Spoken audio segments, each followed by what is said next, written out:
May gusto na naman kumulab sa atin mga Joe. So ngayon pagbibigyan natin yung lalapag tayo dito sa ating studio. Yan si Nanay Nanay G in the house. Nanay G.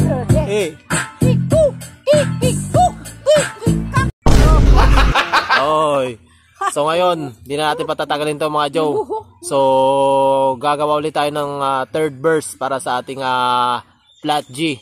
So ngayon, makikita nyo na naman yung hagipit natin. Hey, Zero Ground, maraming salamat sa inyo. So, let's go! So, hindi natin patagalin to. So, ito na. Ito na. Mahirap kasi ilabas talaga. Pero ngayon, pinakawalan si Nanay G. Ayan na si Nanay G, naka red cap. Napakitaan tayo nyan. Diba? Okay na, lalabas na. Sing pang pek para sing kang plek para king kong pek para sing song plek para sing king klang para sing kong plek para sing ko like para king kang kleng para sing kong plek para sing kong plek para king kong kai para king ka para king kong pai para sing kang keng bang bang para sing kong pai para king ka para sing ko sai para sing king like para sing kong pai para sing kong like Nanay G. Nanay G.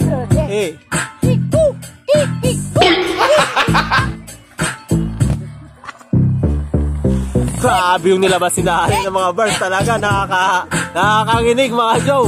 So ngayon, lalapakan natin ang kanan. Natapos si Nanay sa kick para kick para kick para kick para king shing klang para background music. Flat G in the house. Di pa natatapos siya mga show. Pumipitik na talaga. Wag nyong tularan talaga. Hindi nyo kaya Flat G. Lumalapag dito boy. Madaming gustong kumalaban sa akin mga Joe. Pero yun, kumulab sa atin si Nanay G. Big chick sa atin yan.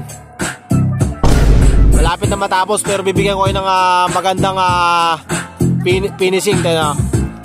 Sing pang play para sing comply para sing comply para kick comply para kick comply para kick comply para kick comply para kick comply para kick comply para ikawak side para so light and outside and song like para crook light. Nanay G in the house. Flat G in the house. Yo, lumalapag sa inyo. Talagang napakabangis si Nanay G. 3 battles lang yan, pero hindi nyo kaya tibagin yan.